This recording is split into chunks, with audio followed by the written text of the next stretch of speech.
Ms. Carpenter, you have your comments and questions ready.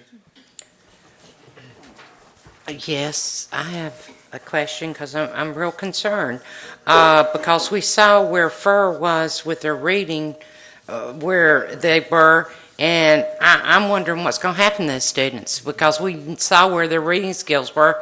And the other question I had, who's going to play for the splash teacher? Because we kept hearing they were Title I school. Now they're not a Title I school. Who's going to play for that splash teacher? You want me to answer that one first? Yeah. The splash teacher is paid for by their allotment, so that's a teacher they would have to pay for anyways because it's based on their ADM, the number of students that are coming to the school. So it's just built into the cost of running that school. We're going to pay for a teacher regardless of whether it's a splash teacher or not a splash teacher. And you are correct in terms of FIR received funding last year. They will not have Title I funding this year. Last year was the only year that FIR has had Title I funding historically within the county, and that was because the program review and looking at the free and reduced lunch rate for the county has changed over the course of time. So because that has increased, we need to look at the schools that are being served. So to answer your question, we still have an obligation to ensure that all of the students at FIR are reading at high levels. They are a school that has 2 lead teachers, and they do a great deal of coaching and support for the classroom teachers and also work with intervention groups, and they will be able to continue to do that work without Title I funds. So we do need to ensure that they are doing good work for all of their students, but believe they can do that without this additional funding. But have you looked at their scores? I mean, Yes, they are ma'am. very low in their scores, and you think they're going to be able to do that, plus losing the teacher's assistants, which they're not going to have any of those, which helped tremendously in that area. Mm-hmm. And you're thinking they're still going to be able to achieve that and still taking away this, and they're still going to be able to do all this? The most difficult part of this decision is that we have to think about this decision without thinking about what's happening with some of the other funding issues, because this has to supplement and it can't supplant. So when we look at Title I program reviews and things, we have to make those decisions without looking at what's happening through state and local funding, because it is in addition to, and that's the really difficult part of this. That's where you can't commingle funds. Mm-hmm. Federal, state, local, you can't commingle. So if it's for this, it's for this. It can't be used for something else. So if you don't have Title I funding, you don't have it. Just like teacher assistants. You don't have teacher assistants funding. Well, we don't want to go back to that issue, but that's the same scenario, though. Ms. Carpenter, did you get your questions answered? Yes. Okay. Mr. Shoemaker, you have comments, questions?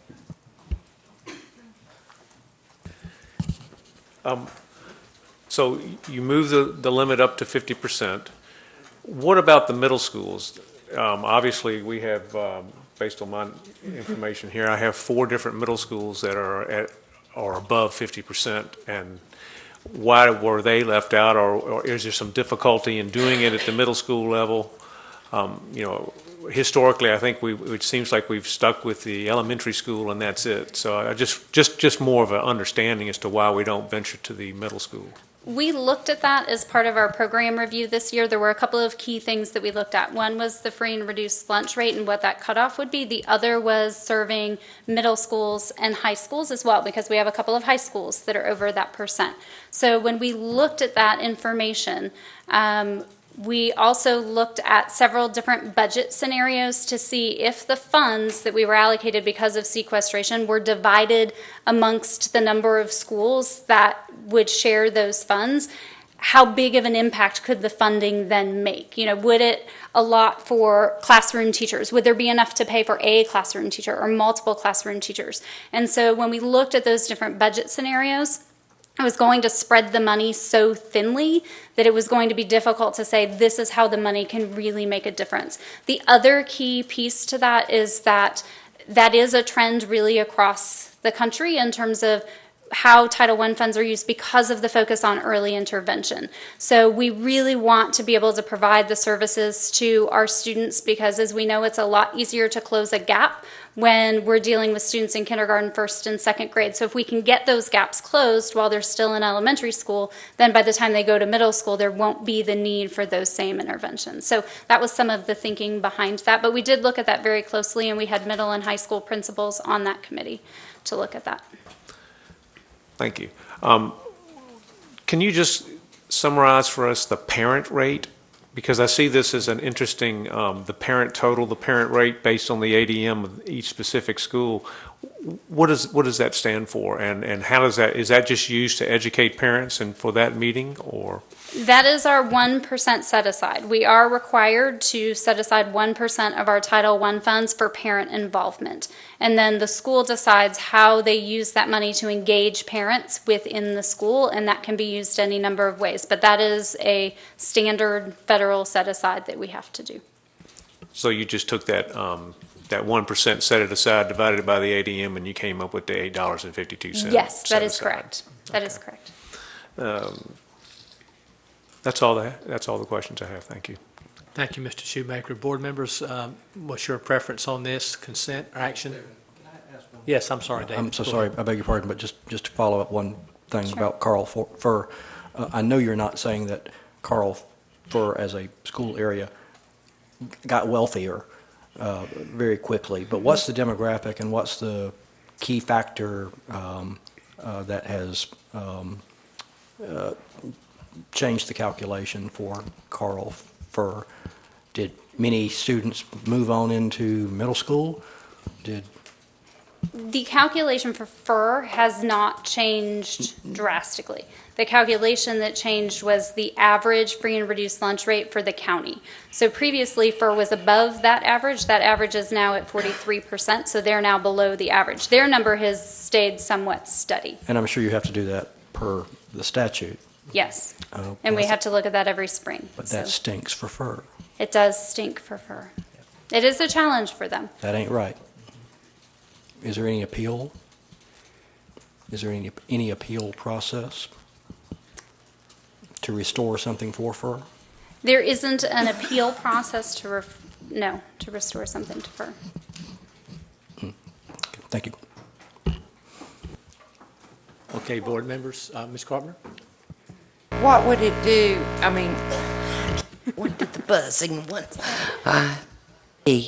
What would it do if, I mean, what would it say if we said we want to put FIR back in? What would it do to the scenario? What would it do to your total? We would have to look back at what we want the cutoff to be for all schools. So if we want to put FIR back in, then we would also need to look at, we have Mount Pleasant that's at about 41%. We have Bethel that's at about 42%. So we would have to go back and redo all of those budget allocations to make a determination. But that is one of the scenarios we looked at. We looked at about 5 different scenarios with the committee. One was looking at keeping FIR in and what that would do to the cost.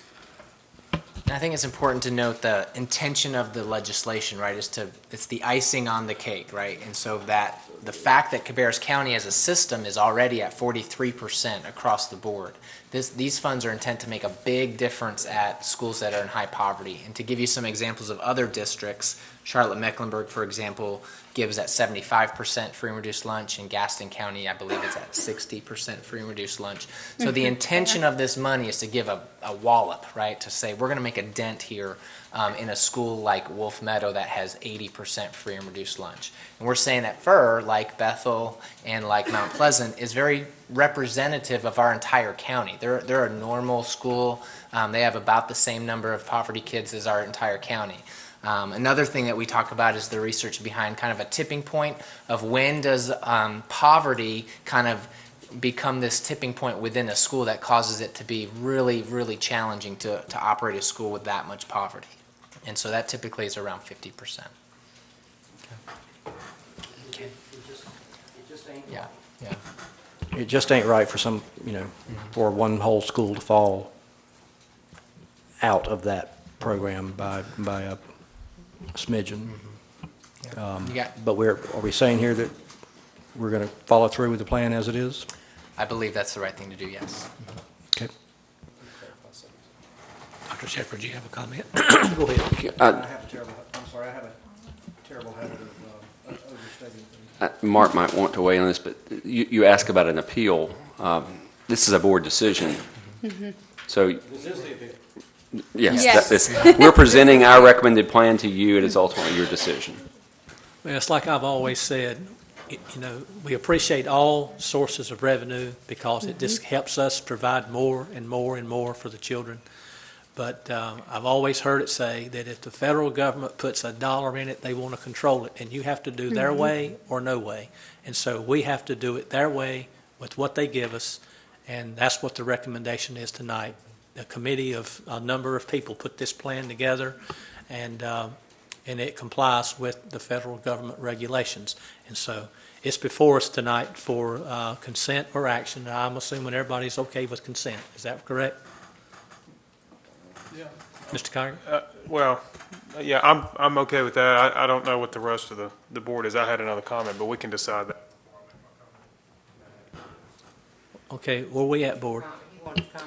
What did you say sequestration would have cost this budget based on 3.4 million? Did we lose about $278,000? Last year, we received about 3.5 million, probably 3.548-ish. So we've lost about 120,000 because of sequestration, because it's also done on a per pupil. So we must have had an increase in the number of students. Okay. So instead of losing the full 5 to 8% that they were estimating, we lost only about 100,000. Okay, thank you. Okay, where are we at, board members? Consent? I have more on the consent. Consent, Mary, Carolyn? Well, I mean, we don't really have much choice. I mean, we don't really have that much choice, the way I see it. I mean, does anybody see any different? If it's that hard to say whether you want action or consent, just put it on the action. Action. I mean, I don't understand what the holdup is, but I guess the comment that I wanted to make was what's interesting to me is, you know, we have the schools here listed and we've lost Fur, and it seems like we probably have a couple schools sort of right in the middle, you know, that aren't on this list. You know, I'm thinking of Pitts and Bethel and now Fur, that you wouldn't consider those to be where they have the really active PTOs and high wealth type things. So they're kind of right in the middle. They don't really get this, and then they don't have that either. And so and I don't know if a light just sort of went off of trying to figure out, boy, how do you bridge that gap, you know, in that middle area? And that's not really a question. That's just a comment. But that's something that I think we really probably need to spend at least some time and consideration on. Are there things that they're missing out on that we could be doing that we're sort of overlooking because of where they fall in that scale? Well, and Pitts falls at 30%. Patriots is at 35%. Boger is at 35%. Mount Pleasant is at 41%. Bethel's at 42%. And Fur is at 42%. So if I'm just looking at elementary schools, those are the above 30%. Right, and so I think you really have to go back to these kind of underlying pinning of just Title I and not try to mix it up with all the other issues, because as soon as you drop that bar, you're going to diffuse the funding, and the purpose of Title I funding is to give that icing on the cake and, you know, really kind of, you know, take a school that has high poverty and make a big difference. Right, no, I guess I wasn't advocating dropping the bar. Sure. I'm thinking more of just, you know, you've set the bar, you know, as Mr. Harrison said, it stinks. I don't know if that's the word he used. It was, because I repeated it. He's a little more professional, I think, maybe in his language as the English major. And so I'm sorry that I put that word on you, but you know, so I think we're okay with what you've laid out and what the plan is. I just want to make sure that middle ground that we're at least paying attention to and have some sort of semblance of a plan of what to do there. Yeah. Thank you, Mr. Kiger. Mr. Walter? I think it goes back to spending some time determining some measures and finding out what's effective so we can spread this around to the other schools.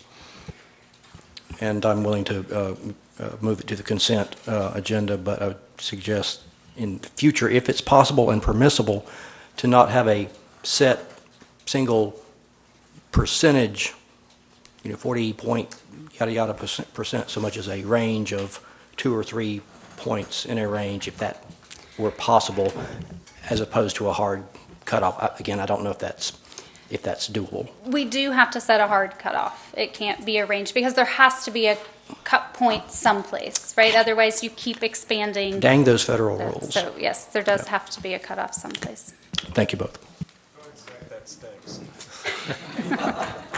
I believe we finally got consent. Is that correct? Is everybody good with consent agenda? I mean, truthfully, I don't know what more could be done or what could be said if we put it on action. I really don't know what we could say or do more than we already have. So we'll go with consent agenda. That's right. Okay, guys, thank you very much for being here. Okay, so that'll move on to the consent agenda for our business meeting on next Monday night. Our next item on the agenda is policy readings for the second reading. Dr. Colleen Sain's here to make this presentation, and I think she'll tell you that the changes that were recommended on the first reading have been implemented, and so she'll go through this, and if you have questions, we'll attend to those. You've seen both of these policies before. The standards, the new fiscal standards for bus drivers, as well as the selection of supplementary instructional materials. All changes have been made. You put it on consent agenda last time. Do you have any questions? No, but there's still a typo, I think, on page 2 of 4. Okay. At the bottom. Which policy? Of 3200. Okay. That who, I think we talked about last time, should be a small w. Okay. It'll be correct. But everything else, at least to me, was fine. Sorry to jump the gun. I just remember catching that. I'm glad you caught it. Well, if you're like me, you got to say it when you think it, or otherwise you forget it. Are there any other comments from the board members? Who's the English major now, Mr. Kiger? My mother would be proud as an English major. Okay, board members, we'll move along. Everybody okay with consent agenda on the policies on second reading? Okay. Thank you, Dr. Sain, Colleen. We got that fixed up for you. All right, our next item is Mr. Witke on 5.5, the bids on the construction for the J. N. Freeze Middle School roof replacement project. Okay, Mr. Witke. Thank you, Mr. Chairman. I feel like I've been able to make this as clear as mud, but the reasons we are looking at bids that are substantially higher than what we anticipated and certainly much larger than what we had funded, there are good reasons, and I'll explain those so that there's no misunderstanding. The bid that came in, by the way, that was the low bid, and if you've looked at the bid tab that's in front of you right now, Affordable Roofing Company was the low bid by a goodly amount. And Affordable has done many roofing projects for us, so we know them very well. They are a very capable firm, and we're happy with the fact that they're low bid. That said, the money is not where we want it to be, and the reasons are that when we got into this year, I should say, as we moved into 2013, the new codes, the energy codes that were approved in 2012 became effective. And so the reasons that this has gotten bigger was one of the things is we needed and we wished to meet the energy codes now applicable to buildings. And so we've increased the insulation substantially. We also increased the mill thickness of the membrane. That was an outgrowth of the fact that a lot of our membranes have been cut and torn rather than through age and wearing, but it's not somebody necessarily dropping a sharp tool on them. Many times it's just by give and take, wear and tear over a period of time. And the 60 mil that we've now included in the specifications is substantially better, 25% thicker, but it's substantially better at the wear and tear factor. We've also gone to what we call fully adhered, which is different than what we've done in the past. Historically, we actually laid out the membrane and then fastened it periodically. And the problem was that when we did that, we added more holes in the roof. So you inherently, there's a danger in that simply because you are penetrating the roof membrane. If the seal on the penetration goes over time, and they do, you end up having a greater potential for leaks. So we went to what we call fully adhered, which has no penetrations in it, and you glue it down to the surface. So that's a higher cost item. And then finally, we asked for an extended warranty on the roofing itself. So those are all reasons why we're looking at higher costs. To get to the meat of the matter, we have approximately $155,872 in the project available to be used. That falls short of our low bid by about just over $86,000. We've also recommended that we do take into account two of the alternates, which was to accept the Duralast roofing alternate number 2, which for affordable roofing was no cost to us, and that is a product that we prefer.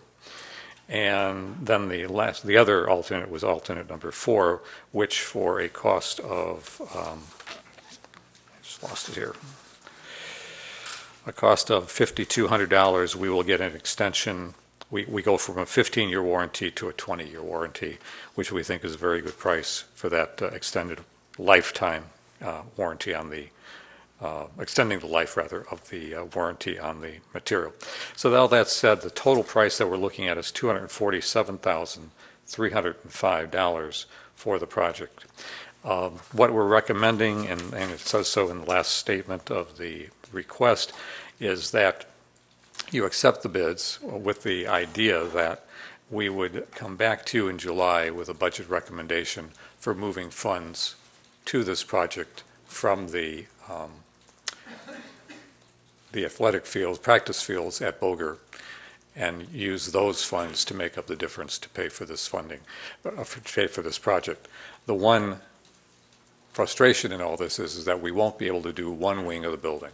The 600 wing, which has been a pretty good wing as far as maintenance and all for us, is unfortunately a wing that won't get done. We just flat out, we do not have the money at this point. It's not to say that we wouldn't do it in the future. We would. We'd plan for it in another budget cycle. But at this point, we cannot do the 600 wing. Thank you, Mr. Witke. Board members, do you have any questions in reference to this bid tabulation? Mr. Phillips? Sorry, I'm confused by the amount that you're saying is the available funding for this project of $155,872, because when Ms. Klutz gave the financial update in 4.01, and if I open that one up, it's showing $220,000 was the original budget. And so what? Oh, okay. So we have spent $90,000 already on design. Is that what's happened here? There was a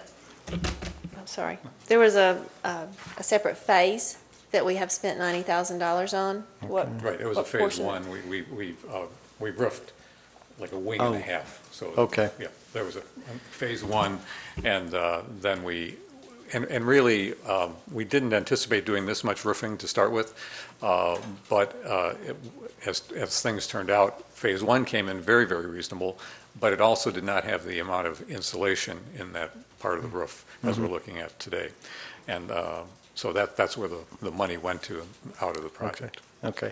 But then there's also, Kelly, you showed that we were going to be adding $30,040 to the budget.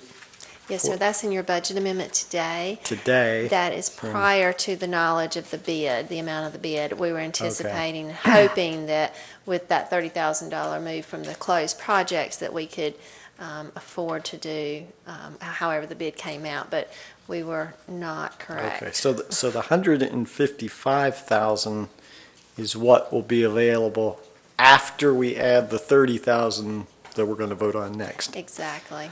Okay. Assuming and that's why it's in the column that says requested budget amendment. The third column, there's a $30,040 addition there so that you can identify that as something that we have not approved yet. Okay, so again, just to kind of summarize what Mr. Witke was just telling me, or telling us, the shortfall between 155,000 and what the recommended bid is, how much money are we short? The base bid was to get to the base bid was $86,000, and then the alternate there was a cost associated with, I believe, was about 5,000. So you're looking at 91-ish, something like that, 91,000. 91-ish. There's 114,000 in the other project that he mentioned. Okay, so we will have enough to do this, but not to do the extra wing that you were talking about.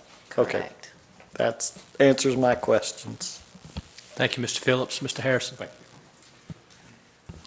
And I would ask this question of any contract that we have with any vendor for any purpose, but the recommendation is for Affordable Roofing to be the company that we choose. Is that correct? Yes, sir.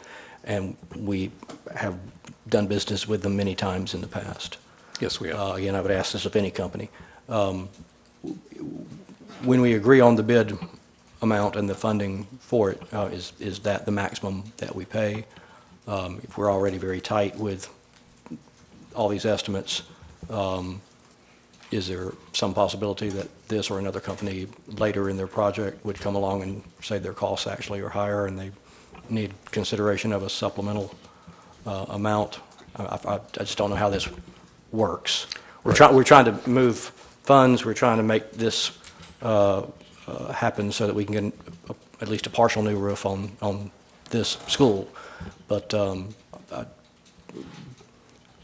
just asking if we can foresee whether or not that's the maximum we would pay, or whether or not further down the road of this project we might turn up having to find even additional funds on top of these. Well, I always tell everybody, and I'm, an architect at heart, and I've been through. Right, the price of tar might go up tomorrow, but. Yes, and actually, for the work that they've been able to anticipate, that they've seen by walking the roof with us, that's the price, and that's what they guarantee. What they don't guarantee is that if they pull up something, if they remove a piece of flashing and there's a hole there instead of a wall, that's our problem. We have to pay them to repair it, to make it whole. Those are the unforeseen costs that can come up. That's why in transferring the money, we are recommending we would transfer the whole amount, because we do need a contingency to address the unforeseen costs. And Mr. Witke, I have a mental image of you on the roof of a school, and if that's the case with any frequency, I'm going to be assured that you know what you're talking about. Yes, sir. Thank you. Thank you. Thank you, Mr. Harrison. Mr. Walter? So there was a design done on this roof? Yes, sir. We had somebody design it. When did they do that? When did it? Yeah, what time period? They did it. They finished the drawings probably as far as final reviews and everything sometime early in spring. It's early this spring. Yes, sir. How much did we pay for the design? I don't have those numbers right in front of me. I can get back to you. I don't have that. I mean, my point is, I'm surprised that there's such a difference. If they knew this code was in fact there, that they still didn't advise you or something, or advise us ahead of time to expect a bigger cost with this stuff when it was known. Well, they did. I mean, we had a cost estimate that was above the budget. You're always hopeful that, regardless of what the cost estimate is, that it's going to come in more reasonable. We knew that we would need money. There was no doubt about that. Okay, but you were looking at 35,000 and it turned out to be 91,000. That's Yes, quite a bit more. Yeah. Okay, no, those are my questions. Thank you, Mr. Walter. Mr. Kiger? Thank you, Mr. Chairman. What the Duralast material, is that's the membrane that we won't penetrate, or is that the energy efficient insulation? No, that's the membrane itself. That's the membrane. That's the Okay. membrane. And those guys were willing to use that at no charge. So grabbing that alternate, anybody would do that if they're not going to charge us for it. Correct. I don't see, or is there, do we know what the cost of the energy efficient insulation is? Yes. And how much does that add? Roughly between, I had a very fast estimate from the contractor this morning looking at his numbers, and he said it was, I had it here a moment ago. Mr. Witke, if you will, key up that other mic there, if you will, please. Yes. I want to say it was if you did the whole roof, including the area we're not doing, it was about 80,000. So I'm going to say, my recollection was it was like 60 and 20. So for the roof portion we are doing, it's about 60,000 for that installation. And do we know, I guess there's some sort of calculation of return on that investment over time of what we save, but in the here and now, it seems like maybe we need that 60 grand, but have you given any thought of maybe doing the project without that insulation? Yes, we have, actually we did get an incentive from Duke to use the insulation. What I just found out today was when we worked with Duke on that, we had a consultant that works with us on other energy matters do that. He helped facilitate the process for us with Duke, and they calculated a $12,000 rebate on the whole project, including the 600 wing. But they calculated on only 2 inches of insulation. We're doing 4 inches of insulation, so we're hoping that the rebate will be significantly higher. The payback on 2 inches of insulation was about 14 and a half years. Where again, with greater insulation value, greater savings over time, we're expecting that number to drop to hopefully around 10 or 11 years. We will have to go back and work those numbers out and resubmit to Duke, but that's the neighborhood in which we're talking about. Okay, all right. So basically what we're saying is that about half, or just maybe a little bit beyond half of the life of the roof, the 20-year period that I spoke of before, it will be earning money for us. It will be, or saving us money rather, and it will have paid itself back. Okay. Well, I guess the additional warranty, what's the original warranty? And we're going to add 5 years to it. Do you know 15 years is the... It's 15 and we're going to add 10. Okay. And you and I have disagreed, although friendly, in previous meetings about TPO versus the PVC. And I don't know, do we know what the cost difference is? Because I mean, as you know, the other board members may not know that I'm a TPO guy and not a PVC roof guy. But if we're doing that here, I'd at least like to know if there's a cost difference, and maybe I should have picked up on that and let you chase that down prior to getting to this point. But it seems to me if we're chasing 86, and if my number's not right, let me know. But 86,233, is that what we're looking for? Okay, and we just found 60. Plus the 5,000, 5,200. It's about 91. Okay. 91.4. Okay, I guess I would be curious if the roof's not currently leaking, I don't believe. So it is. Oh, it is. Oh, yes. What kind of time frame were we, again, I've said this before, I hate to be the Johnny-come-lately at the last minute to turn the boat the wrong direction, but what kind of time frame are we looking at to where we could at least, I guess for my personal opinion, I'd like to see the cost difference between the two since we're over. If we were under budget, you could tout to me all day long how great PVC is, and I'd listen to you and we'd go down the road. We're trying to find $93,000. I guess I'm going to question whether do we want a 10-year return at best on the energy efficient insulation where I doubt going from 2 inches to 4, it's probably not going to double your 12 grand. It may add another 4, maybe 5, something like that. Right. But is it to me, and I guess Mr. Chairman, what I'm thinking, is it worth us spending another couple weeks to try to figure out, instead of moving money off of projects that somebody's sitting out there hoping that we do, to go to the roof to try to chase down this 93 grand? That's kind of where I'm at. Well, just for whatever it's worth, Mr. Kiger, I'm on the same page with you, simply because nobody knows, not even tomorrow, what's going to happen. And with Duke Energy, they could change the rates, drop the rates, raise the rates, or whatever, and nobody's going to really know. They can give us the sales pitch all they want to, 10-year ROI, 15 ROI, whatever. I question that, and I also question the extra warranty. Why would we want to spend another $5,000 for another 5 years warranty when in 20 years that school may not even be used? I mean, I don't know no way of predicting the future. I don't know anybody else does either. But with that would be $65,000 of what we're talking about right here with what Mr. Kiger is recommending, and what I would suggest that we not do the extra 5-year warranty. But, I'm like Mr. Kiger, I'm just one. There's 7 of us, and I'm just one. And I'd like to hear what the rest of the board members have to say, and then we can kick it around. But now, I would say, though, that if it's something that we need to definitely move on June the 10th, then it can go one way or the other, action or consent. But if they want to put it on the action agenda after we've heard from Mr. Shoemaker and Ms. Carpenter, then that may give us a little more time to put some more figures together, whatever, and all. But let's hear what they have to say, and then we'll move forward. If I can just address the point of the TPO, and Yes. we don't have that information, I can get it. However, I talked with Ken Michael this morning about negotiating, if you will, a significant reduction in price on something like this.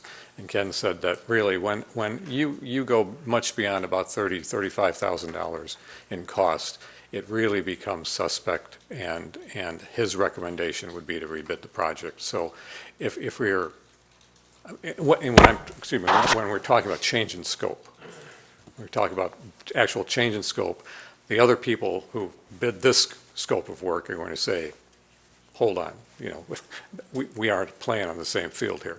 And so we can certainly look at the cost. I'm just suggesting that if we're talking about really trying to save that amount of money, we can pull the insulation out. That's certainly an option. But it means that we most likely will have to go out and rebid this project. That's all. I guess that's why I was asking if it's a current leak, or what kind of crisis level are we? I mean, if we can limp along a little bit longer to go rebid, to me, that's probably the way to go, except for the person who's sitting near the leak.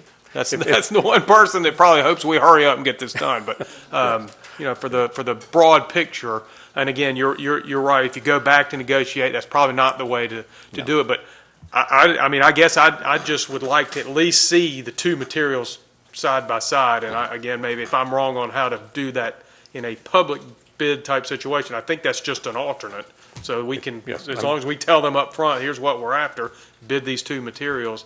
Again, the estimated useful life of that, and I'm not as familiar with the PVC. I'm just not as big a fan of it. But I know you can get 25 years out of a TPO roof. I mean, depending on the foot traffic and what happens up there. But I mean, again, I think it's reasonable for us to assume that 25 years from now, will we still be using freeze? I don't know. 25 years ago, we probably thought we wouldn't be using Northwest or Central. So, I mean, or Royal Oaks or some of these, you just really never know. But to me, I would at least like to see that cost delta, since we're trying to chase and whittle a number down. Ms. Carpenter, you want to continue the conversation with your comments? Well, I'm not a contractor, and I haven't built a roof. Mine was always pre-stressed concrete, so that's what I dealt with. But now the only question I have is the warranty. I'm kind of with you, because you're looking. You said $5,000 additional for it, so you're looking at $1,000 a year. How long has this roof that we've got on there now? How long had that one lasted? It probably was leaking after the first 5 to 10 years. First 5 to 10 years. Yeah, we've had lots of problems. But the warranty they're giving us to start with is 15 years to start with. Yes, ma'am. So these are good products. We're good for 15 years. So we'd be good with that. So whether it's worth $1,000 a year, how much does it normally cost to repair one? Does it cost $1,000? In a heartbeat. Does it? It costs me $1,000 when a man goes up on the roof with a ladder. So it usually costs you that to repair one. As soon as he answers the phone, you're getting a bill for $1,000. Yes. So if it costs that much, then it may be worth it, if it's going to cost that to repair it. Yeah, I mean, we do a lot of repairs with our own staff, don't misunderstand me, but I mean, if we have to call out somebody, and we would with warranty work, if it isn't warranty work, but it's on their roof, I would normally want to hire that person to do that work so that we don't endanger the warranty. So if that's what it would cost, so Yes, ma'am. that would be my only concern there. Okay, thank you, Ms. Carpenter. Mr. Shoemaker. Just hearkening to Mr. Kiger's point about the TPO. Now, would that be a glue down? I guess we would still use the same process, not tacking it down. Right. And would the mill thickness be the same? on the TPO, or would you be dealing with a thinner membrane? Obviously, part of the reason these roofs fail is because of the UV radiation drying out the plastic and causing it to crack over time. And so the new PVC must be more resistant. I don't know how the TPO is. I know we were moving away from, we were in EPDM and trying to get out of that world when I was at the plant. So, And that's what we're replacing now, is EDPM. So but it's a rubber, but it's black, and it's had its problems over the years, and it now is, you look at it and it kind of tears. So it's problematic for us. And these roofs, the buildings are fairly live, as I say. They do move with temperature change, and that stresses the roofing membrane. So they tear. Now, this is a QSCB Yes, sir. project.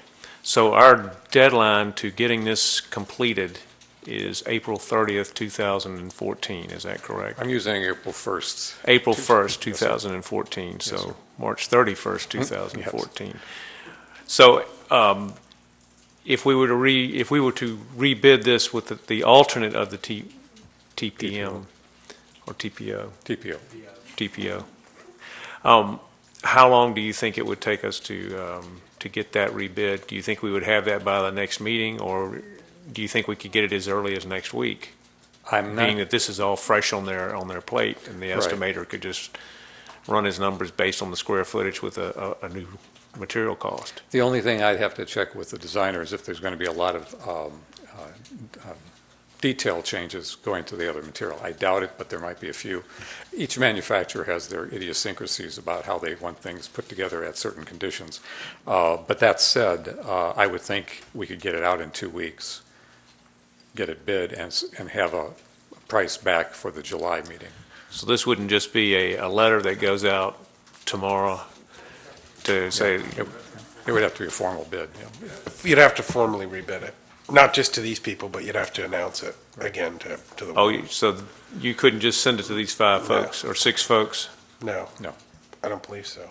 I think No, you're in the public Well, bidding. I'm kind of having a problem with how do we form a bid list? Because you would only want to put capable bidders on your bid list, and now you've got No, we've got this is- 6. How many this is did we public- bid? No, this is publicly bid, so Right. it's publicly advertised, and these are the 6 that wanted to submit, but we could have 30 bidders. It's not a narrow list, it's a publicly bid Yeah, job. unfortunately, But- you can't but pick if and you're choose. If you're changing it to another product, just to echo what Ken Michael was talking to Len about this morning, if you make a substantial change, it's now a new product, and you've got to now publicly bid that again. Because there may be other roofing companies not on the list that say, oh, well, we do this other approach and we can do it cheaply. I'm not a roofer either, so I don't know the difference, but you'd have to say, we're thinking about another option. You could do it as an alternate is how you would do it, but that would be another public bid. Would the change in insulation be enough to have it rebid, or is it just using a different material?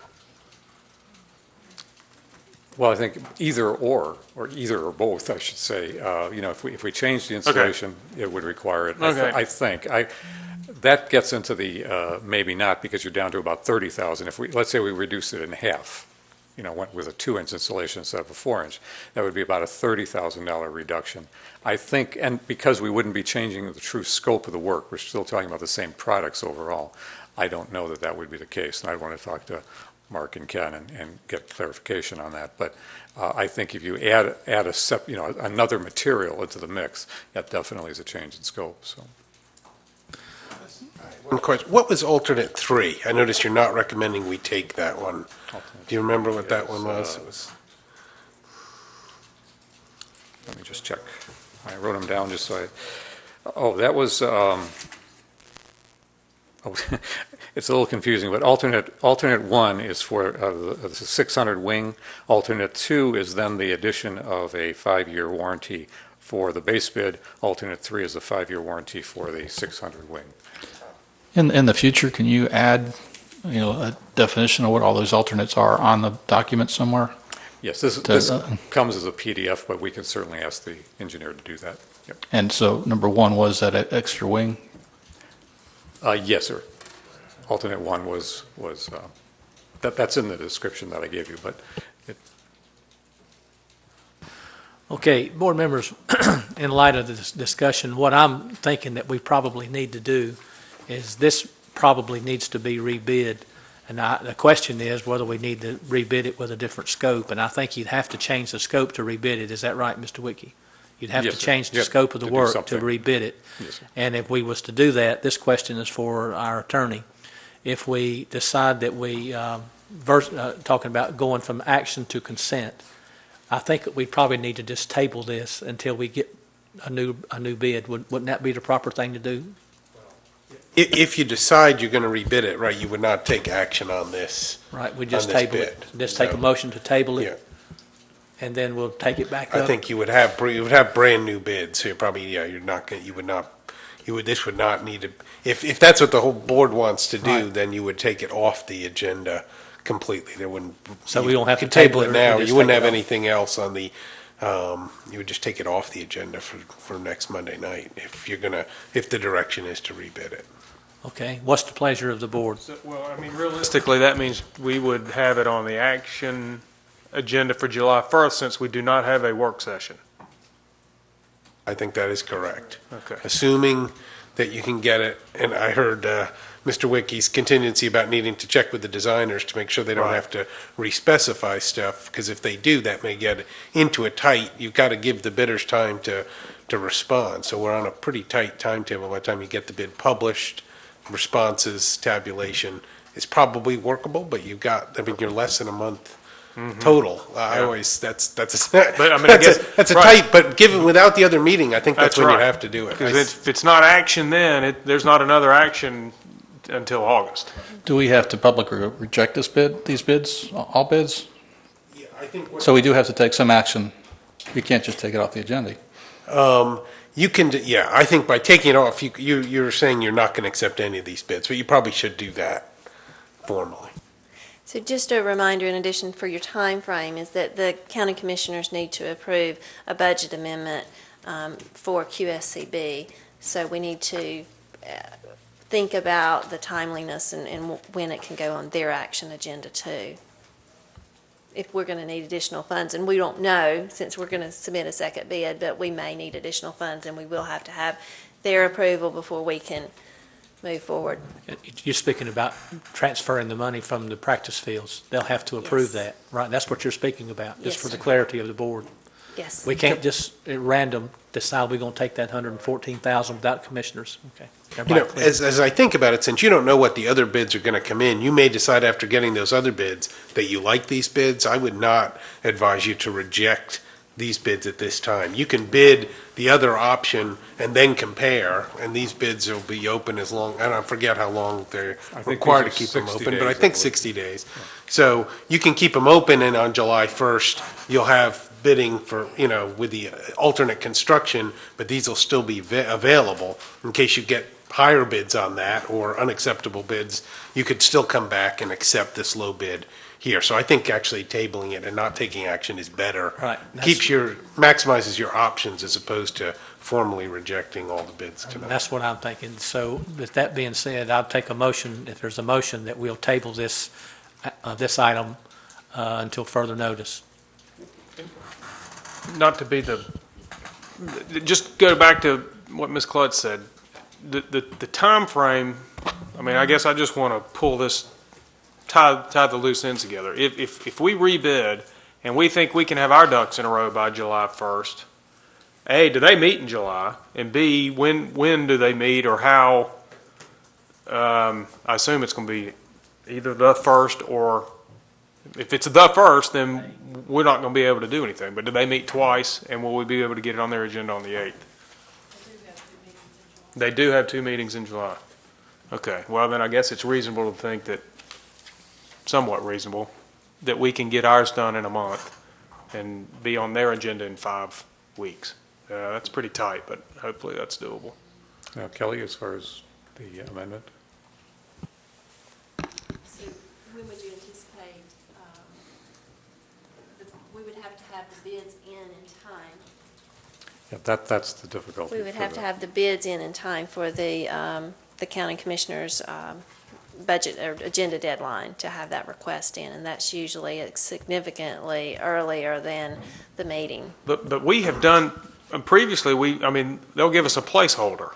Is that right? If we tell them it's coming and we're on their agenda as a placeholder, if something falls apart or whatever, they just pull it off. Not generally for a budget amendment, for a bid process, but not generally the movement of funds. Couldn't we just use these bids as our template and say, let's move the money, and then when they come back, we'll deal with the fallout, because there's not going to be a huge amount of money floating around out there. We can always do a budget amendment to move the money back if we don't need it, but I think we should go ahead and get the budget amendment done, so that when this project does get rebid and comes in, then we know where we are, and we don't have to worry about jumping through hoops to get the money in line, because then what's going to happen is he's going to miss the good summertime weather, and he's not going to get started on time because we hadn't moved the money, and it's going to be August before the commissioners can act on it if something happens. The fly gets in the ointment and slows things down. So to me, we should go ahead and move the money now. We know the mechanics of that. Then when we get the next bid tabulations, then we'll know exactly where we are, and we can make adjustments which don't have to be under the gun. They can be moved at a more leisurely pace rather than trying to make things happen on the fly. Well, should we go ahead and what we know this one is? Ms. Carpenter, would you please key up? Oh. Well, I'm wondering if we should go ahead and go with what we've got, what we know this one would be. Because could we go ahead and move it back? We know what this one's going to be. You certainly can make that request to the county commissioners, just as we can make that request to you. But depending on whether they approve it or not is whether we can go forward and approve the contract in July. So if we ask them to move $114,000, and we don't have a bid document to support that $115,000, or they're uncertain of how they want us to spend that, then they very well may not approve the budget amendment until they have something in hand. It's just a speculation. But it's the way we argue it.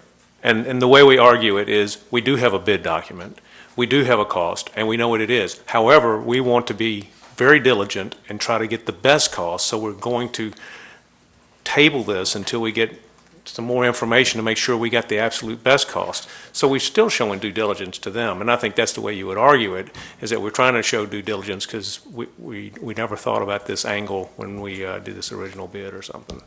Mr. Chair. Put it on your calendar. I'll Could be we there. not show them this, and this is where we're coming up with this, but we're going to go back out and try it again? We will absolutely do as the board wishes. Not promising a rose garden. What is the date by which we have to have an item on their agenda? If they meet on the 8th, do we know, I guess I have an iPad from me, I could have looked it up, but I didn't. Is the meeting? It's usually at least 2 weeks prior, maybe even earlier. So if the meeting's July 1st, then we're going to be June 15-ish. Oh, it's not the Work session is July 1. So, okay. The work So it has to be on for the work session and then on. I'm looking at our policy on bidding, and it looks like, given the bid we're proposing to accept, we've got if it's going to be over $250,000, you have to do the formal bidding.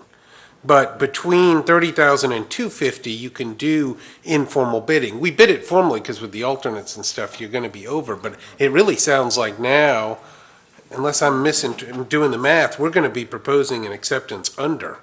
We're looking at a project total of $155,000, taking the one That's all we alternate. have.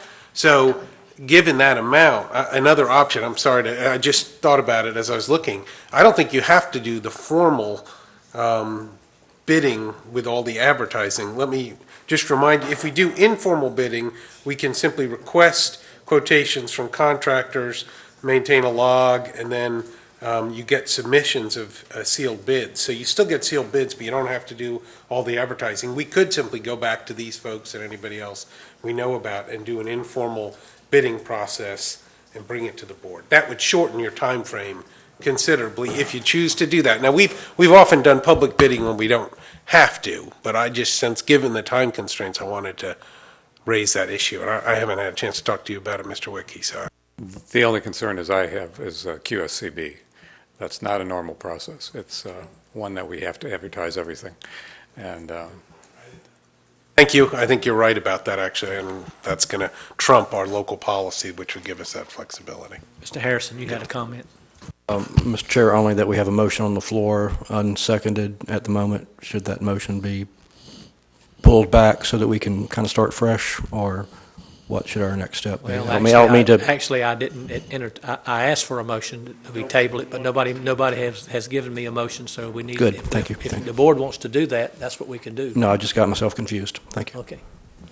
could I have the ability to, we're talking hopefully just a week here, let us work with our engineers and people in the industry and find out in broad stroke terms what kind of dollars we're talking about for the TPO.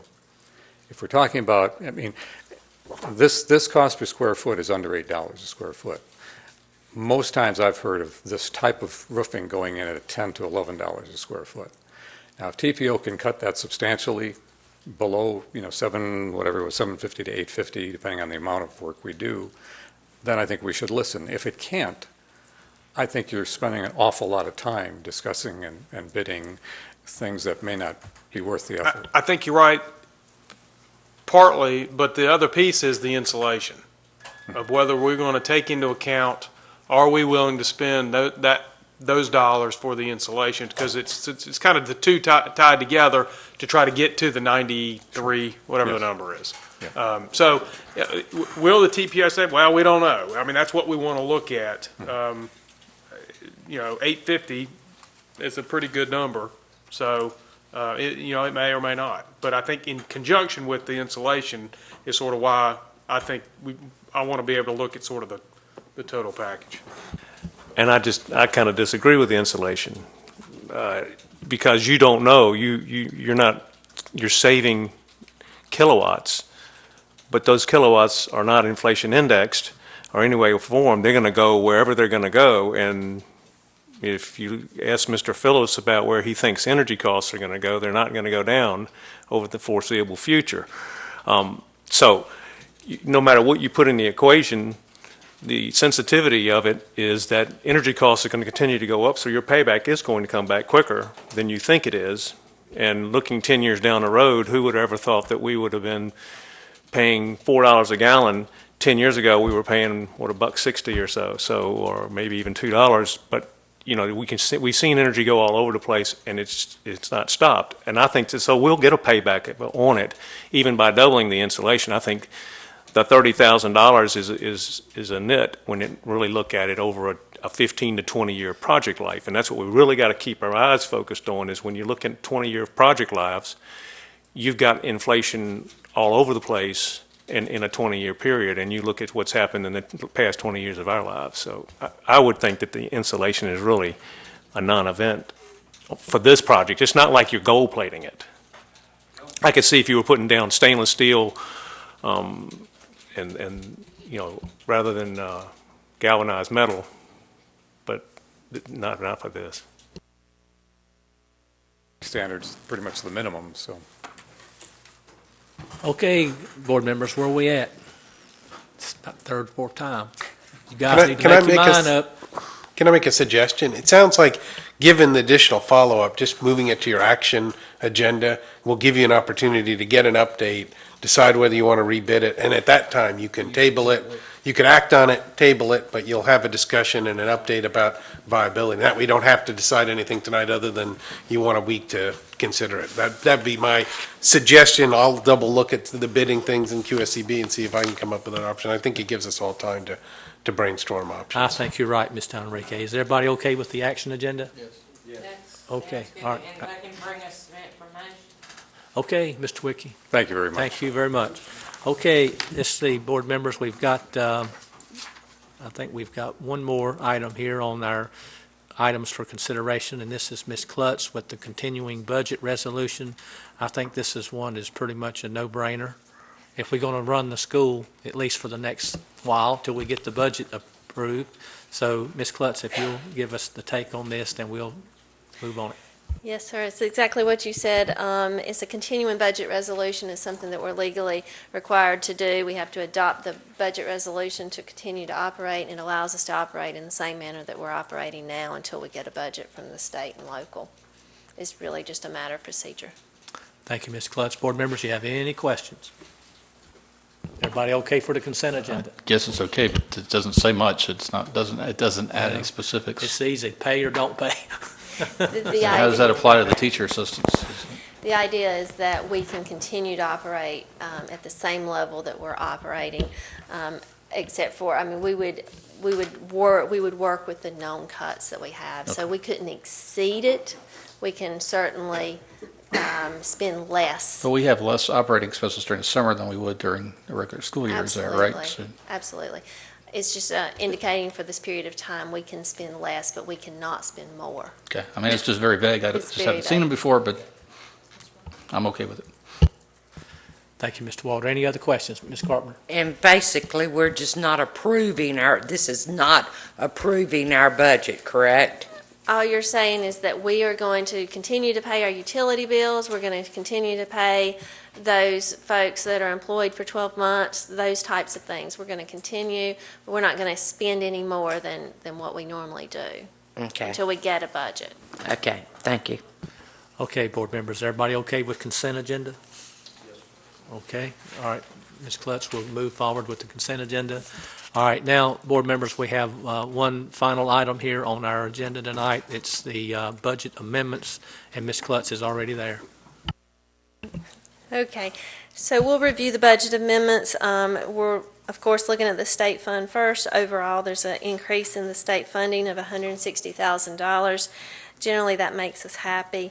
I mentioned at a previous board meeting the Indian gaming education revenues that we received for the first time this year, $27,000. Those can be used for classroom expenses and supplies. In addition, I'll call your attention to the fuel adjustment that we received for our second semester at the early college, which generated most of that $160,000. I'll go on to our local budget amendments. The budget amendments that are in front of you are project budget amendments where we've completed one project and we're just reclassing to another project.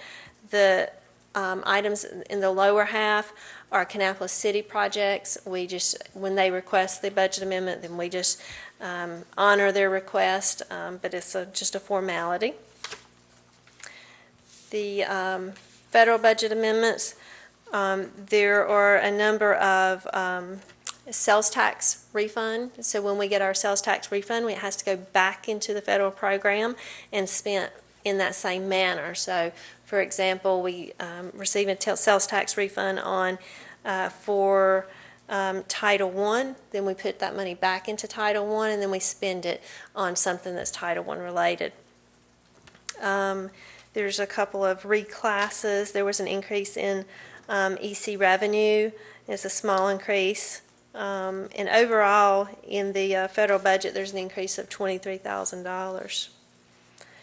So for our capital outlay fund, we've taken, again, as I mentioned to you in the QSCB report, we've taken and consolidated and taken away all the excess funds where the projects were 100% complete.